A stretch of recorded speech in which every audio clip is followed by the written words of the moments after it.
இன்றைக்கு ஒரு வசனத்தை நாம் எடுத்துக்கொள்வோம்.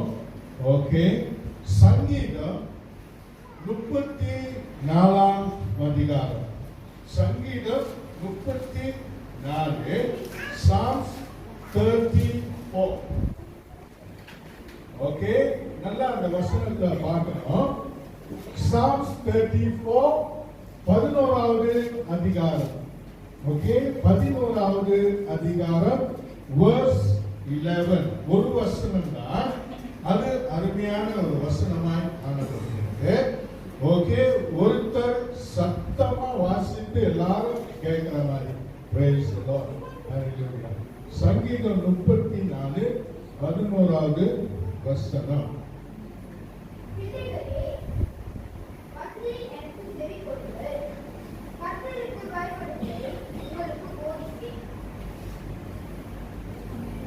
Praise the Lord. Hallelujah. Okay, வசனத்தை பாருங்க. சங்கீதம் 34, 11. ஓகே, அந்த வசனத்துல என்ன சொல்லப்படுகிறது? பிள்ளைகளே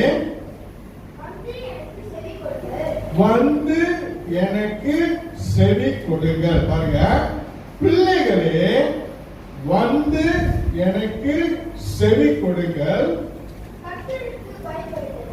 கர்த்தருக்கு பயப்படுதலே உங்களுக்கு போதிப்பேன். ஆங்கிலத்துல come ye children, பிள்ளைகளே hearken unto me, கேளுங்கள், I will teach you the fear of the Lord. கர்த்தருக்கு ஸ்தோத்திரம்.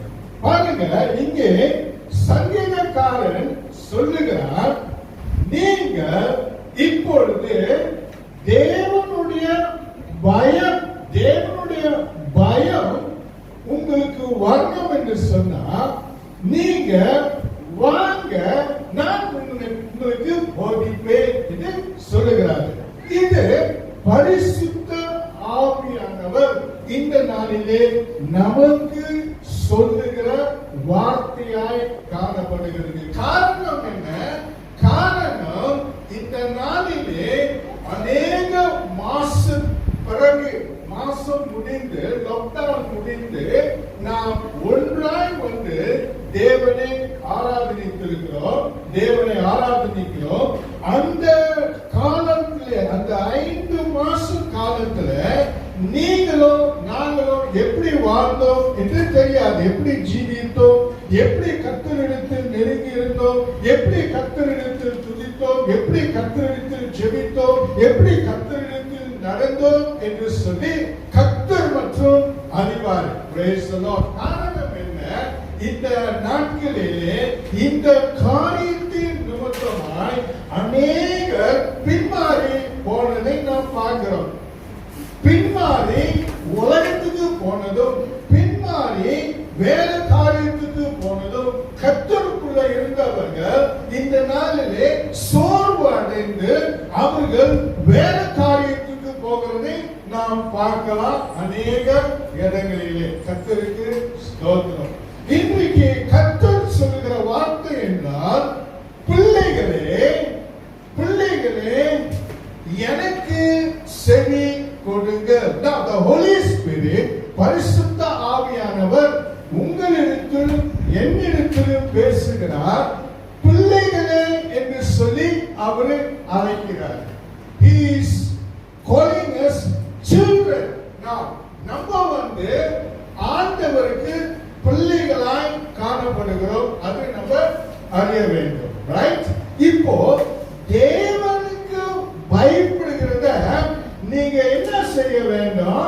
நீங்க கற்றுக்கொள்ள வேண்டும். You have to learn. அதாவது பாருங்க, நாம் தேவனுக்கு பயப்படுகிறது வந்து நேச்சுரலா வர்றது கிடையாது. நல்ல கவனமா கேளுங்க. நேச்சுரலா வருகிறது கிடையாது. நம்ம எதுக்கும் பயந்து இருக்கிறோம். இப்ப தேவ பயம்னா என்னது? What is the fear of God? தேவ பயம்னா என்னது? என்ன சொல்லுவோம்? ஆண்டவருக்கு பயந்து இருக்கிறது, ஆண்டவருக்கு கீழ்படுகிறது, ஆண்டவர் சொன்ன மாதிரி நடக்கிறது. Okay, right. இதெல்லாம் வந்து பாருங்க, பைபிள் சொல்லுகிறது, you have to learn. நீங்க இதை கற்றுக்கொள்ள வேண்டும். Praise the Lord.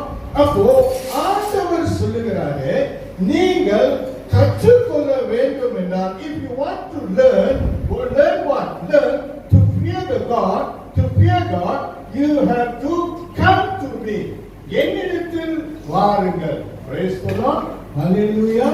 So in the fear of God, தேவ பயம் நமக்கு இயல்பாகவே வருகிறது கிடையாது. நம்ம ஜீவிக்கும் பொழுது இந்த தேவ பயம் நமக்கு வருவது கிடையாது. எப்போ வரும்? கர்த்தரை அறிந்து கர்த்தருடைய வார்த்தையை நாம் கற்றுக்கொள்ளும் பொழுது, கர்த்தருடைய வார்த்தைக்குள் நாம் போகும் பொழுது, ஆவியானவர் நமக்கு போதிக்கும் பொழுது, அந்த தேவ பயம் நமக்கு அது உருவாகும். So இந்த தேவ பயம் என்று சொல்லுகிறது கற்றுக்கொள்ள வேண்டும். எப்படி நம்ம பள்ளிக்கூடத்துக்கு ஸ்கூலுக்கு போய் பாடங்களை கற்றுக்கொள்ளுகிறது மாதிரி தேவ பயத்தை நாம் கற்றுக்கொள்ள வேண்டும். Praise the Lord. கர்த்தருடைய பரிசுத்த நாமத்துக்கு மகிமை உண்டாவதாக. அப்போ தேவ பயம் என்று சொல் காரணம் என்ன? காரணம் என்ன? இந்த நாட்களிலே பாருங்க, தேவ பயம் அநேகருக்கு போயிடுச்சு. தேவ பயம், the fear of God, தேவ பயம் என்றது உள்ளத்துல இல்ல. அதனாலதான் இன்றைக்கு இஷ்டத்துக்கு போல செய்யறது, இஷ்டத்துக்கு போல நடக்கிறது, இஷ்டத்துக்கு போல காரியங்களை பண்றது எல்லாம். Because why? The fear of God அவங்களுக்கு இல்லை. இப்போ ஒரு வாட்ஸ்அப் வந்தது யுஎஸ்ஏல, அமெரிக்கால பாருங்க, இந்த கோவிட்னால ரொம்ப இடங்களில லாக்டவுன் ஆயிடுச்சு. தெரியுதானே? லாக்டவுன் ஆயிடுச்சு. லாக்டவுன் ஆன பிறகு இப்போ சென்னைகள் ஒரு ஆர்ப்பாட்டம் செய்கிறார்கள். வீட்டிலே வந்து ஆர்ப்பாட்டம் செய்கிறார்கள். எங்களுக்கு வேலையில நாங்கள் சுதந்திரமாய் சுத்தவங்க, நாங்கள் சுதந்திரமாய் அலைஞ்சவங்க, நாங்கள் சுதந்திரமாய் ஜீவிக்கிறவங்க, எங்களை நீங்க இப்படி லாக்டவுன் என்ற பேரில் எங்களை கட்டி போட்டு வச்சிருக்கிறீங்களா, எங்களை ஒன்றும் செய்யாம வச்சிருக்கிறீங்களா, எங்களை பிக்னிக்கு போக விட மாட்டீங்களா, எங்களை ஜாலி பண்ண விட மாட்டீங்களா என்று சொல்லி ஒருத்தவங்க நீங்க பார்த்திருப்பீங்க. அந்த வாட்ஸ்அப்ல அவங்க மைக்க போட்டு கதறி சொல்லுகிறத பார்க்கிறோம். அவங்க என்ன சொல்றாங்கன்னு சொன்னா, இந்த கோவிட் வருகிறது எங்களுக்கு தெரியும், ஆனா நீங்க எங்களுடைய சுதந்திரத்தை நீங்க தடை பண்றதுக்கு சரியில்லை. எங்க நாங்க கட்டு போறோமோ, நாங்க உயிரா இருக்கிறோமோ, எங்களுக்கு கோவிட் வருதோ எங்களுக்கு கோவிட் வரலையோ, அது எங்களுடைய பசார். நான் சொல்றேன், அது என்னது? அது எங்களுடைய பசார். நாங்க செத்து போறோமோ செத்து போறியோ, அது எங்களுடைய பசார். நீ அந்த அதிகாரத்தை, சட்டத்தை நீ போராட என்று சொல்லி சொல்கிறார். காரணம் என்ன? காரணம் அவர்களுக்குள்ளாய் ஒரு பயம், ஒரு தேவ பயம் என்றது அவர்களுக்கு கிடையாது. அவங்க என்ன சொல்றாங்கன்னு சொன்னா, இந்த சரீரம் எங்களுடையது, it is our body, எங்களுடையது. இந்த எங்களுடைய பாடியை நாங்கள் எது வேணாலும் நாங்கள் செய்வோம். We will do anything because it is my body, it is our body, எங்களுடைய சரீரம். நீ சொல்றதுக்கோ கெடுக்கிறதுக்கோ உனக்கு அதிகாரம் இல்லை. ஆனா பைபிள் சொல்றது ஒரு சரீரத்தை கெடுக்க கூடாதுன்னு சொல்லப்பட்டிருக்கிறது. Praise the Lord. Hallelujah. ஆகையினாலே சரிங்களா, அவர்களுக்கு தேவ பயம் என்றது அவர்களுக்கு கிடையாது. பைபிள் சொல்லுகிறது, ஆண்டவர் பட்சிக்கும் அக்கினியாய், இஸ் a consuming fire, பட்சிக்கும் அக்கினியாய் இருக்கிறார் என்று சொல்லி அவர்கள் மறந்து போகிறார். அப்போ இந்த கடைசி காலத்துல பிசாசானவன் என்ன செய்கிறான்? பிசாசானவன் என்ன பண்ணுகிறான்? இன்றைக்கு அநேகருடைய விசுவாசிகள் குறிப்பா அவனுடைய உள்ளத்துல அவன் கிரியை செய்து தேவ பயம் இல்லாமல் அவன் மாற்றுகிறான். பிரியமானவர்களே, நல்லா நீங்க யோசித்து பார்க்கணும். தேவ பயம் அப்படின்னா தேவனுடைய பயம் அவங்களுக்குள்ள இருந்துச்சு, ஆனால் இப்பொழுது அவங்களுக்குள்ள தேவ பயம் இல்லாமல் காணப்படுகிறதுனால அவர்கள் என்ன செய்கிறார்கள்? தேவனுக்கு காரியங்களும், தேவனுக்கு விருப்பம் இல்லாத காரியங்களும், தேவனுக்கு விரோதமாய் பாவம் செய்கிறதும், தேவனுக்கு விரோதமாய் பேசுகிறதும் காணப்படுகிறார்கள் பிரியமானவர்களே. ஏன்னா காலம் கடைசி காலமா இருக்கிறது. கடைசி காலம் இயேசு வருகிற காலத்துல பைபிள்ல பார்க்கிறோம், எல்லாமே நடக்கக்கூடிய காரியங்களை பிரியமானவர்களே. ஆண்டவருடைய பிள்ளைகள் இந்த நாளிலே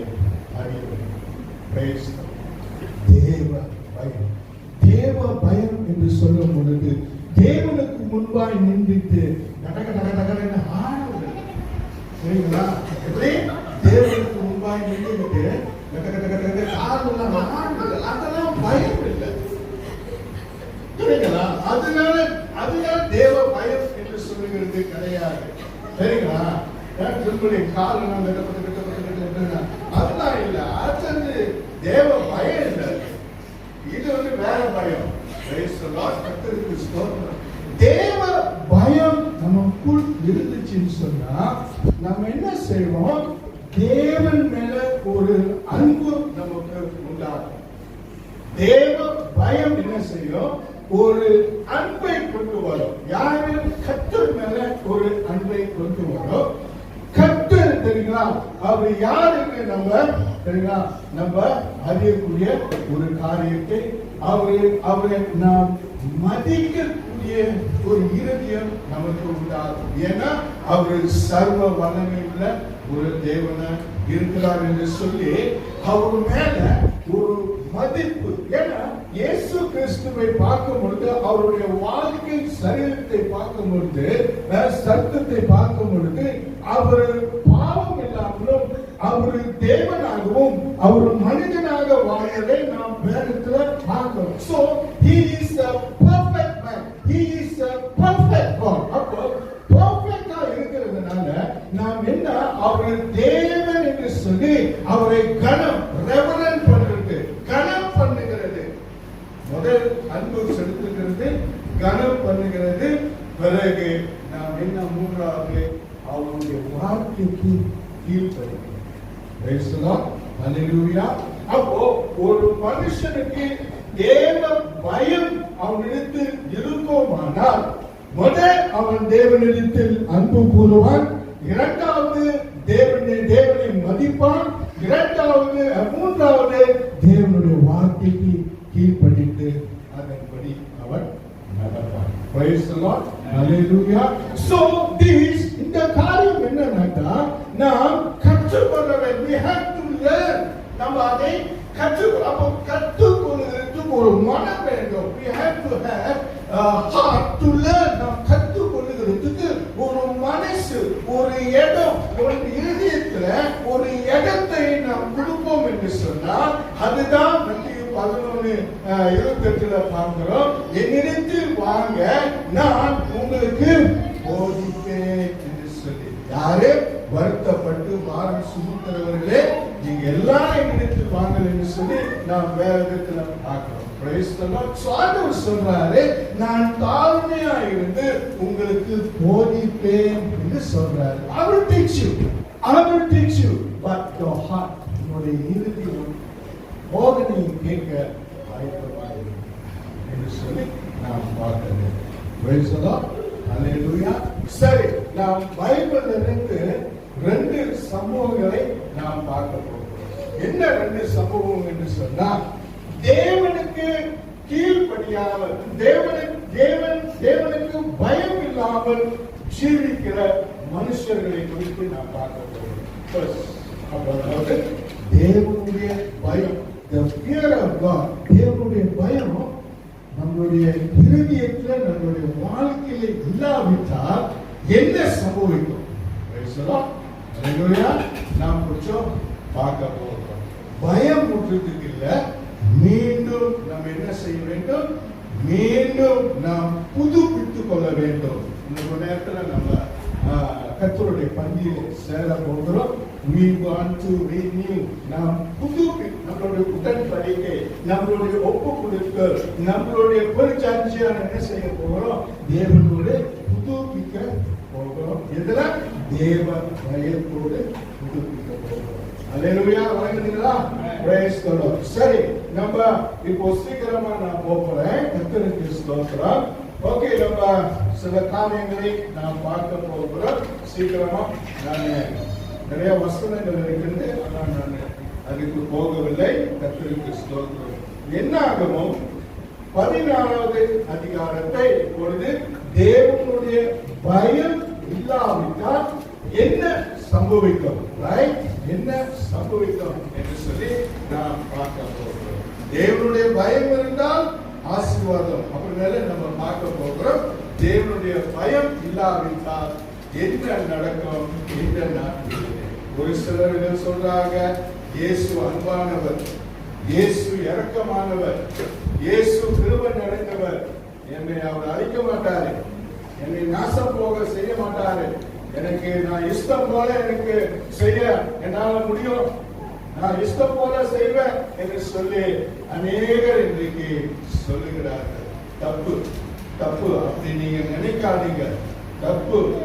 பைபிள் சொல்லுகிறது, குமாரனுடைய கோபம் எழுந்துச்சுன்னு சொன்னா சரிங்களா, எல்லாமே அழிந்து போகும் என்று சொல்லி சங்கீதத்திலே ஆகினாலே குமாரனுடைய கோபங்கள் வராதபடி குமாரன் கோபம். சர்ச்சில் வந்து இயேசு கோபம் அடைந்தாரா இல்லையா?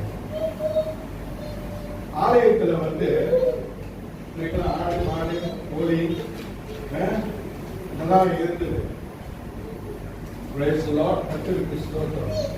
இயேசு என்ன செஞ்சு வந்தாரு? சாட்டையை செஞ்சு எல்லாத்தையும் அடிச்சு வரச்சினார். பைபிள் சொல்லுகிறது இயேசு கோபம் அடைந்தார். அந்த நேரத்துல கோபம் அடைந்தார்.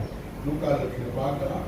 இயேசு கோபம் அடைந்து சாட்டையை செய்து எல்லாத்தையும் அடிச்சு துரத்தி சரிங்களா, அந்த அந்த என்னது அந்த காசு சரிங்களா, அந்த பணம் மாத்திரவங்க அவங்களுடைய மேசையெல்லாம் தலைக்கீழ போட்டு கவுத்து போட்டுருந்தார் சரியா.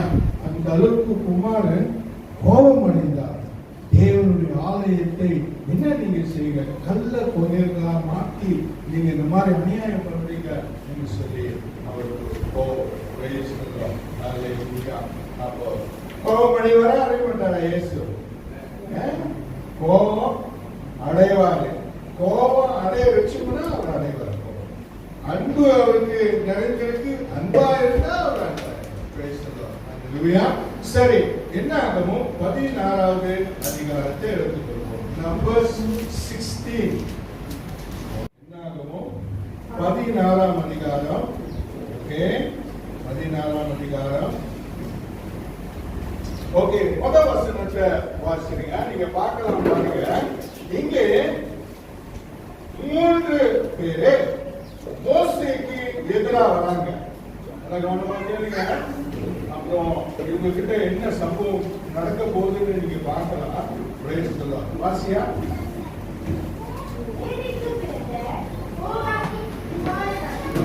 ஓகே, இங்கே நம்ம என்ன பார்க்கணும்னு சொன்னா, ஒரு மனுஷனை பார்க்கணும். அவன் பேரு கோரா. நல்ல ஞாபகம். அவன் பேரு என்ன? பேரு என்ன? கோரா. கோரா. நீங்களும் சொல்லணும். அப்பதான் ஆவியானவர் கிரீஸ்வர். கோரா. ஓகே, 2வது ஆளை நான் பார்க்க போகிறோம். வாசியா. வாசி, அதே வாசி.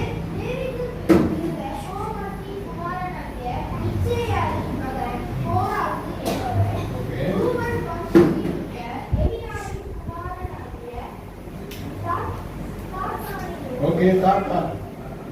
தாத்தா தமிழ்ல தாத்தா, ஆங்கிலத்துல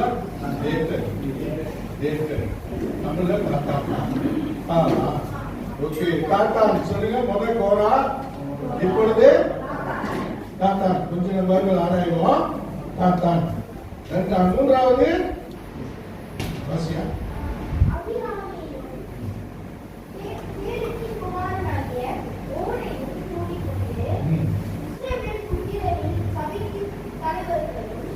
மூன்றாவது யாரு? அபிராமா. ஓகே, அபிராம். 3வது அபிராம். சொல்லுங்க. ஆண்டவர் சொல்லிக் கொடுக்கிறார். நீங்க சொல்லணும். ஓகே, ஸ்கூல்ல நம்ம பரீட்சை சொல்லும்போது சொல்லதானே சொல்றாங்க. ஓகே, கோரா யாரு, ரெண்டாவது தாத்தான், மூன்றாவது அபிராம். இந்த 3 பேர் பாருங்க, நல்லா கவனமா கேளுங்க. இந்த 3 பேரு அவங்களோடு சேர்ந்து 250 பேர், அதாவது இஸ்ரவேல் ஜனங்கள். இவங்கெல்லாம் வந்து தலைவர்கள் பாருங்க, இஸ்ரவேலுக்கு தலைவர்கள். இவர்கள் என்ன செஞ்சிட்டாங்கன்னு சொன்னா, மோசேக்கு விரோதமாய் வருகிறார்கள். மோசே தேர்ந்தெடுத்த தேவனுக்கு விரோதமாய் வருகிறார்கள். நல்ல கவனமா கேளுங்க. இந்த 3 பேரும் அவர்களுடைய குடும்பத்தோடு அவர்களோடு சேர்ந்த 250 பேர் மோசேக்கும் ஆரோனுக்கும் தேவனுக்கு விரோதமாய் எழும்புகிறார்கள். They are coming against Moses and God. எதிராக வராங்க. நல்லா கேளுங்க. ஓகே, அவங்க என்ன சொல்றாங்கன்னு சொன்னா, மோசேவே நீதான் எங்களை வழி நடத்தணும்னு அவசியமா? நீ வந்து எங்களை தேர்ந்தெடுக்க அவசியம் இல்ல, நீ வந்து ஜனங்களை நடத்தக்கூடிய அவசியம் அல்ல. எங்களுக்கும் அந்த அழைப்பு இருக்குது, எங்களாலும் நடத்த முடியும், எங்களாலும் காரியங்களை செய்ய முடியும் என்று சொல்லி அவர்கள் மோசேக்கு எதிராய் வருகிறார்கள். நல்ல கவனமா கேளுங்க. அவங்களுக்கு நல்லா தெரியும், மோசே தேவனால் தேர்ந்தெடுக்கப்பட்ட மனுஷர். வழியிலெல்லாம் கர்த்தர் அற்புதங்கள் அடையாளங்கள் செய்தார்கள். யெகோவா தேவனுக்கு, வானத்தையும் பூமியும் உண்டான தேவனுக்கு பயப்படணும் என்று சொல்லி அவர்களுக்கு தெரியும். ஆனால் இந்த இடத்துல பாருங்க, அந்த காரியம் அங்கே எழும்புது. அவங்களுக்குள்ளாகவே ஒரு காரியம், தேவ பயம் இல்லாமல் தேவனுடைய ஊழியக்காரனுக்கு விரோதமாய், ஆரோனுக்கு விரோதமாய், தேவனுக்கு விரோதமாய் அவர்கள் எழும்பி, உங்ககிட்ட தான் தேவன் பேசுறாரா, உங்களை தான் அழைக்கிறாரா, நீங்க தான் எங்களை வழி நடத்தணுமா, நாங்கெல்லாம் போக முடியாதா, நாங்கெல்லாம் தலைவராக ஆக முடியாதா, நாங்க ஜனங்களை நடத்த முடியாதா என்று சொல்லி இல்லாதது பொருளாதாரம் சொல்லி மோசேக்கு விரோதமா வராங்க. நல்லா கேளுங்க. மோசேக்கு விரோதமா வராங்க. அப்போ மோசே சொல்றாரு, நாளைக்கு நம்ம எல்லாம் கூடுவோம், சரிங்களா? கூடாரத்துக்கு முன்புதான் கூடுவோம். ஆண்டவர் யார்கிட்ட பேசியிருக்கிறாரு, யாரை தேர்ந்தெடுத்திருக்கிறார் என்று சொல்லி நம்ம பார்ப்போம். அல்லேலூயா. நீங்க சொல்றீங்க தானே, ஓகே, ஆண்டவர் நீ தேர்ந்தெடுக்கிறார், ஆண்டவர் எப்படி சார் அப்படின்னு சொல்றீங்க தானே, பரவாயில்ல. நாளைக்கு கூடாரத்துக்குள்ள, தேவனுடைய கூடாரத்துக்குள்ள நம்ம போய் பார்ப்போம். அதுக்கு வேண்டிய தெரியுமா பொருள் எல்லாம் அங்க எழுதி, ஓகே, எல்லாத்தையும் எடுத்துட்டு வாங்க.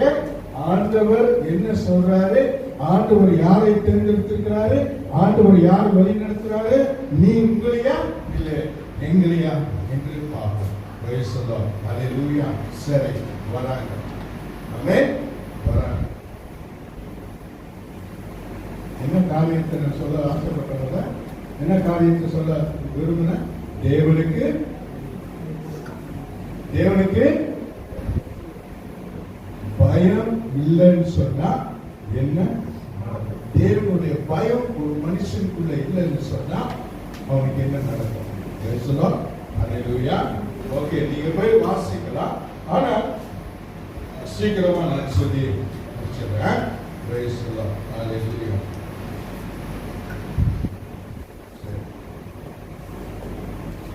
ஓகே, இப்போ ஆண்டவர் சந்திக்க பொழுது, சரிங்களா, ஆண்டவர் சந்திக்க பொழுது இவங்க மத்தியில ஆண்டவர் மோசேவை தான் சந்திக்கிறார். God is visiting Moses. மோசஸோட தான் பேசுறார். இந்த கோரா, இந்த தாத்தான், இந்த ஆபிரகாம் ஆண்டவர் சந்திக்கிற, ஏன்னா இவர்களை ஆண்டவர் அழைக்கிறார். ஓகே, ஏன்னா இவர்கள் வந்து தேவனுக்கு விரோதமா எழுந்துள்ளார். சரி, சுருக்கமா போயிடுறேன். கர்த்தருக்கு ஸ்தோத்திரம்.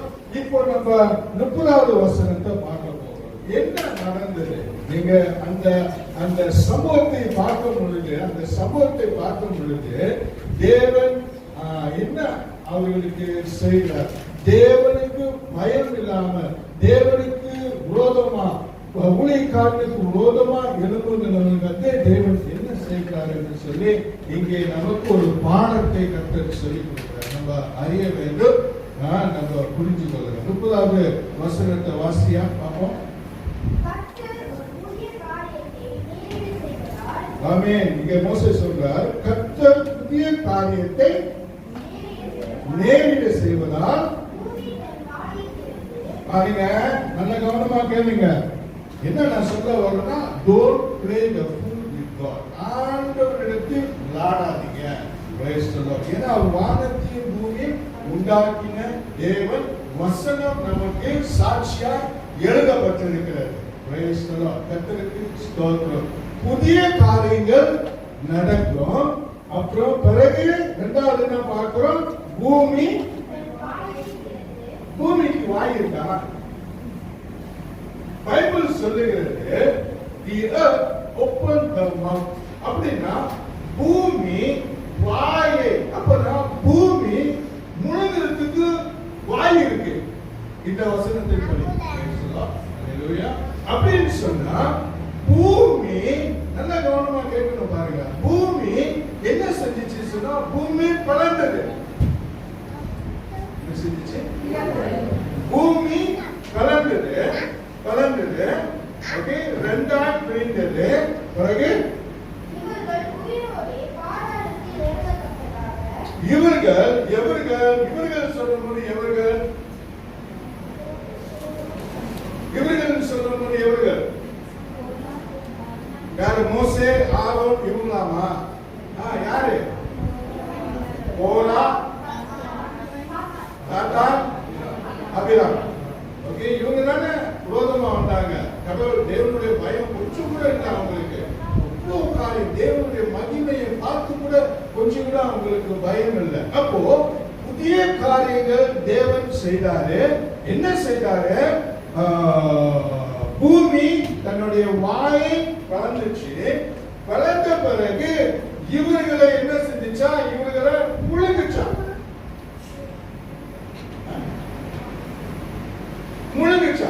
ஓகே, முழுங்கின பிறகு என்ன நடந்தது?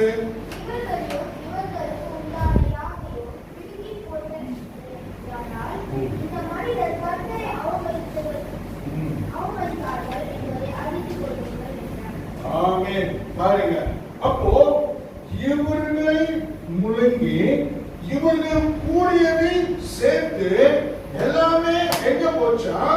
பூமிக்கு அடியில. எப்படி பூமிக்கு அடியில?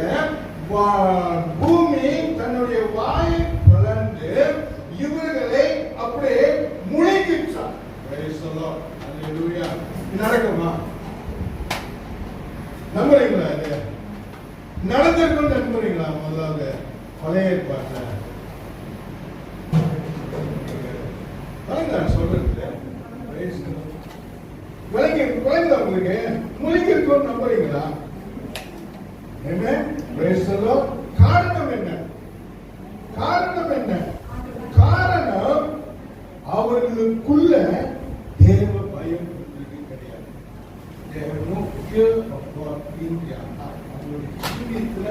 பயம் வானம் பலந்து, பூமி பலந்து அவர்களுக்கு உண்டான எல்லாவற்றையும் அது முழுங்கி முழுங்குச்சுன்னா நல்ல கவனம். வாயை பலந்து முழுங்கிடுச்சு. அப்ப எங்க இருக்கிறாங்க? எங்க இருக்கிறாங்க? இப்ப அவங்க பூமி கீழே இருக்கிறாங்க. என்னதான் பொழந்துருச்சு? பூமி பொழந்து அவர்களை மூடிடுச்சு. இப்ப அவங்களுடைய ஆவி ஆத்மா சரீரம் எங்க இருக்குது? பூமி அடியிலே போயிடுச்சு. அப்படின்னு சொன்னா அவர்கள் பூமி முழுங்கிடுச்சுன்னு சொன்னா அவர்கள் மறித்து போய்விட்டார்கள்.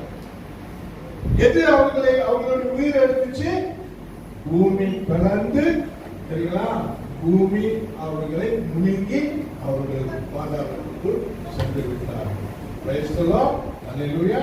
அப்போ கோரா, அப்ரஹாம், தாத்தான், அபிரகாம் அங்கே இல்லை, செத்து போயிட்டாங்க.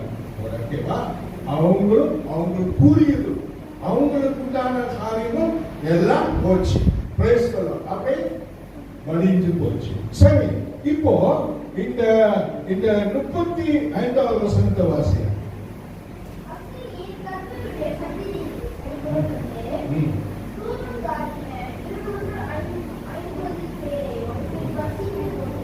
ஆமென். பாருங்க, அவங்கள மட்டும் அல்ல, பைபிள் சொல்லுகிறது, நான் சொன்னேன் 250 பேர். 250 பேரும் என்ன ஆயிட்டாங்கன்னு சொன்னா, நெருப்பு வந்து அவர்களை பற்றி போட்டது. அவர்களும் தேவனுக்கு விரோதமா, ஊழியக்காரர்களுக்கு விரோதமா, தேவனுடைய பயம் இல்லாமல் இந்த கோரா, இந்த தாத்தான், இந்த ஆபிரகாமுடைய பேச்சு கேட்டு அவர்களும் விரோதமா இருந்திருந்தாங்க. அவர்களும் மரித்து போனார்கள், இவர்களும் மரித்து போனார்கள். மரித்து போன காரியம் பரிதாபமாய் காணப்பட்டது. அவர்களை வந்து பூமி பிறந்து அவர்களை அப்படியே முடிஞ்சிருச்சு. இவங்க 250 பேரு அக்கினி நெருப்பு வந்து அவர்களை ருசிக்கு வந்துச்சு. அவர்களே அவர்களுடைய குடும்பம் வம்சமே இல்லாம பேர் சொல்றதுக்கு வம்சமே இல்லை, எல்லாமே காரணம் என்ன? காரணம் தேவனுடைய பயம். தேவன் அவர்களுடைய வழியிலெல்லாம் சொல்லி கொடுத்தாரு, இப்படி செய்யணும், இப்படி செய்யக்கூடாது, ஆண்டவர் யாரு, அவர் எப்படிப்பட்டவர் எல்லாம் அவருக்கு சொல்லி கொடுத்தாரு. ஆவியானவர் சொல்லி கொடுத்தாரு. ஆனால் ஒரு காலகட்டம் வந்துருச்சு, அவர்கள் தேவனுக்கு விரோதமா, ஆண்டவருக்கு விரோதமா இருக்கு. தேவனுடைய பயம் இல்லாமல் அவ்வளவையும் பார்த்து, அவ்வளவு மகிமையும் பார்த்து அவர்கள் சரி. இது பழைய ஏற்பாட்டுல வர. புதிய ஏற்பாட்டுல என்னது? அப்போஸ்தலர் 12ஆம் அதிகாரம். அப்போஸ்தலர் 12ஆம் அதிகாரம்.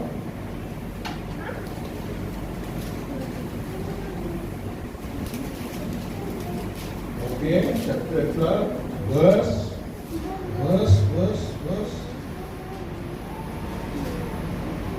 Okay. 12ஆம் அதிகாரம் 21 நம்ம வாசிக்க கேட்போம். Praise the Lord. ஹalleluya. நீங்க கேட்கணும். ஏன்னா இந்த காலத்துல ரொம்ப கவனமா இருக்கணும். Praise the Lord. ஹalleluya. வாசியா 21.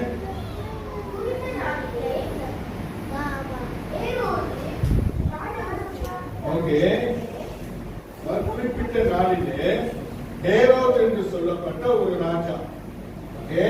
இந்த ராஜா என்ன செஞ்சிட்டா, நம்முடைய ராஜாவுடைய வஸ்திரங்களை அவன் தரித்து கொண்டு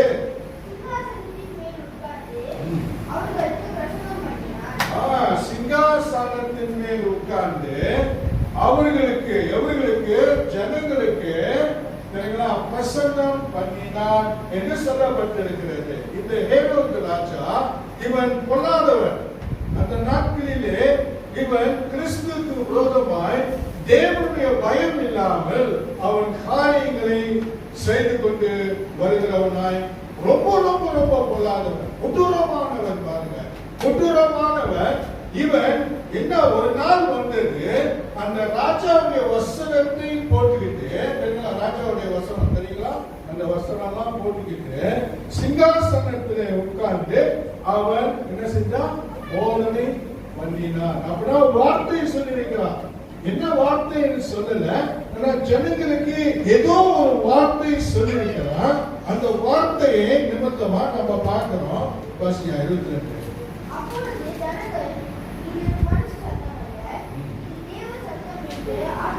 பாருங்க, அப்போ மனுஷன் சொல்றாங்க, அங்க கேட்டவங்க, இது தேவனுடைய சத்தம் அல்ல, இது யாருடைய சத்தம்?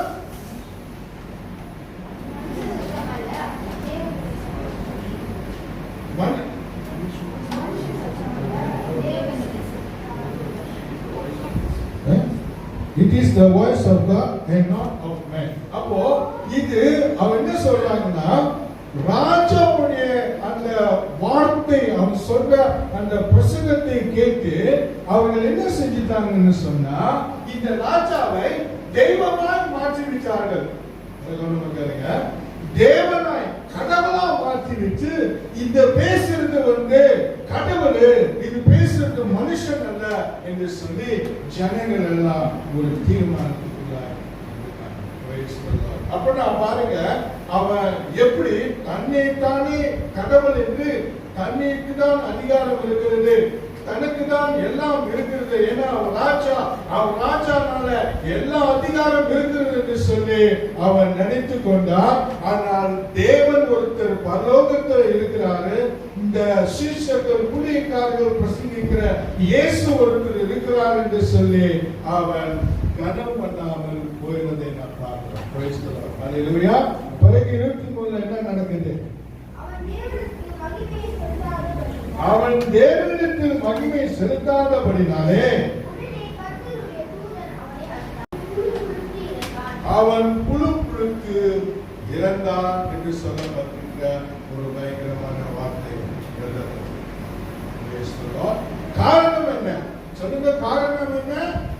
தன்னை கடவுள் என்று எண்ணி, கடவுள் ஒருத்தர் இருக்கிறாரு, எனக்கு மேல அதிகாரி ஒருத்தர் இருக்கிறார் என்று அறியாதபடி தன்னே கடவுள், தன்னே தேவன், தன்னே சகல அதிகாரம் உண்டு என்று சொல்லி கடவுள் தேவனுடைய பயம் இல்லாமல் சிங்காசனத்துல அமர்ந்து தெரியுங்களா, அவன் அப்படியாய் பிரசங்கிக்கிற வேலையிலே ஜனங்கள் எல்லாம் தெரியுங்களா, இது கடவுள் பேசுறாரு, இது மனுஷன் பேசல, இது கடவுள் பேசுறாரு என்று சொல்லி அவர்கள் என்ன முடிந்து இவன் தெரியுங்களா தேவனுக்கு மகிமை செலுத்தாதபடி, கனம் செலுத்தாதபடி, துதி கனம் செலுத்தாதபடி, பயம் இல்லாதபடி என்றதுனால பைபிள் சொல்லுகிறது.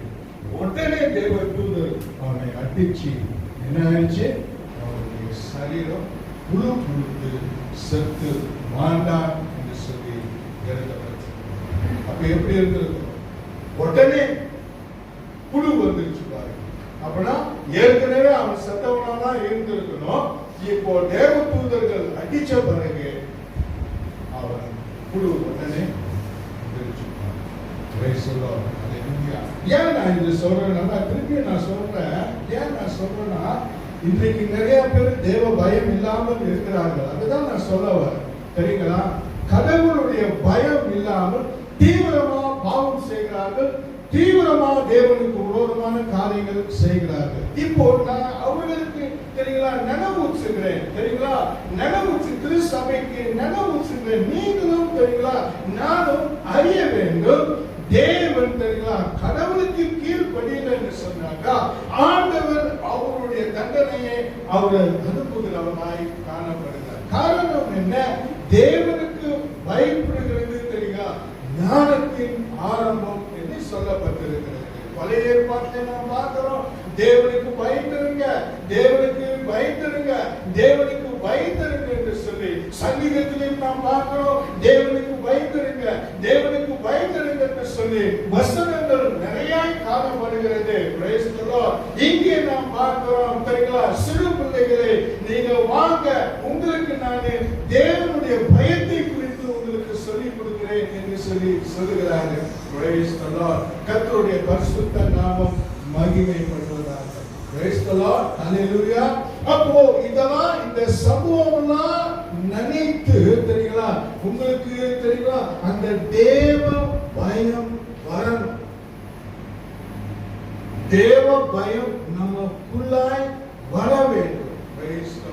தேவனுடைய பயம் நமக்குள் வந்துருச்சுன்னு சொன்னாக்கா தெரியுங்களா நாம் ஆசீர்வதிக்கப்பட்டவர்களாய் காணப்படும். தேவன் நமக்கு வழிநடத்துகிறவர்களாய் காணப்படும். அப்போ தேவ பயம் அன்பு அடைந்திருக்கு, அவரை மதிக்கக்கூடிய ஒரு இருதயம் நமக்கு உண்டாகும். அவருடைய வசனத்துக்கு கீழ்ப்படுகிற ஒரு காரியம் உண்டாகி பாவத்தை விட்டு, விரோதங்களை விட்டு, எல்லாவற்றையும் விட்டு நாம் விலகி கர்த்தருக்கு அடங்கி நாம் ஜீவிக்கிற ஜனங்களாக காணப்படுவோம்.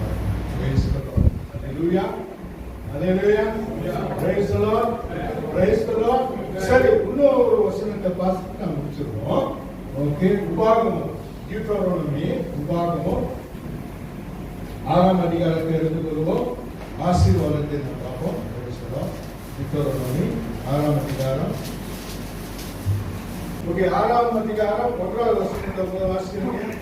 Okay, Deuteronomy chapter 6 first verse. நீர் உன் தேவனாகிய கர்த்தருக்கு பயந்து, பாருங்க இங்க Deuteronomyல மோசே வந்து ஜனங்கள் இஸ்ரவேல் ஜனங்களுக்கு சொல்றாரு, நீ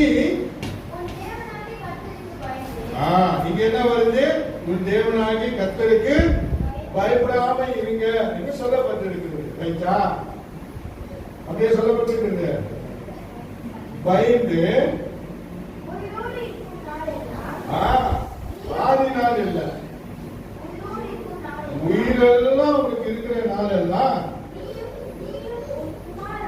ஓகே ஓகே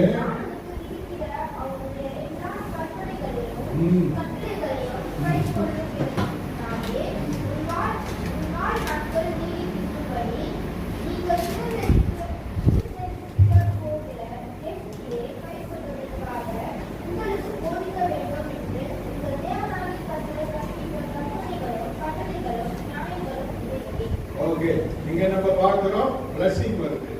தேவனுக்கு கீழ்ப்படிக்கிறதுனால blessing வருகிறது. praise the Lord. ஆசீர்வாதம் வருகிறதை நாம் பார்க்கிறோம். பிறகு தெரியுங்களா, நீங்க ஆசீர்வதிக்கப்படுவீர்கள். நீங்கள் தெரியுங்களா, போகிற அந்த தேசத்தை நீங்கள் சுதந்திரித்துக் கொள்வீர்கள். உங்களுடைய பிள்ளைகளுக்கு நீங்க போதிக்க வேண்டும் என்று சொல்லி அவர்கள் ஆசீர்வாதமாய் இருப்பார்கள் என்று சொல்லி இங்கே சொல்லப்படுகிறது. காரணம் என்ன? நீங்கள் தேவனுக்கு பயந்து இருப்பீர்கள் என்று சொன்னால் உங்களுக்கு இந்த காரியம் நடக்கும் என்று சொல்லி சொல்கிறார்கள். 5ஆம் வசனத்தை வாசியா.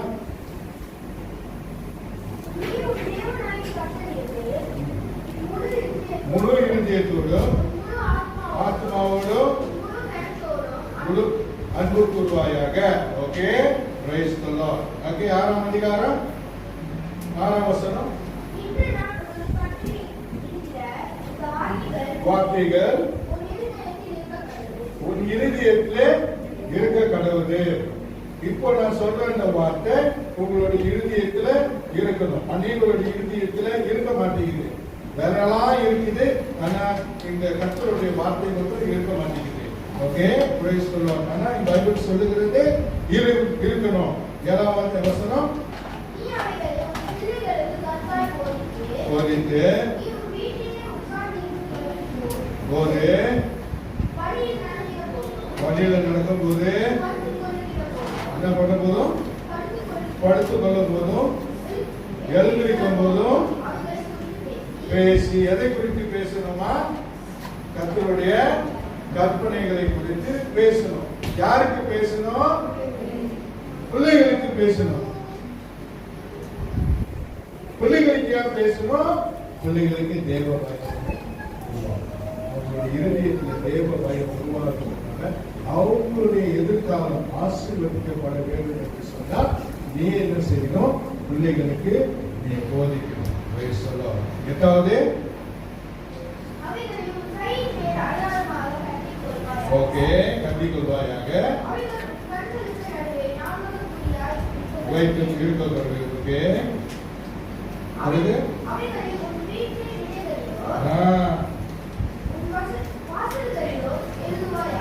ஓகே, 13ஆவது வசனம்.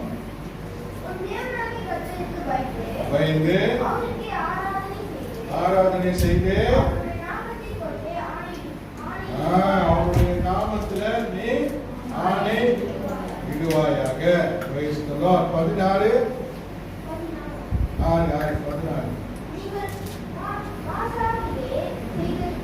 மாசாவிலே செய்தது போல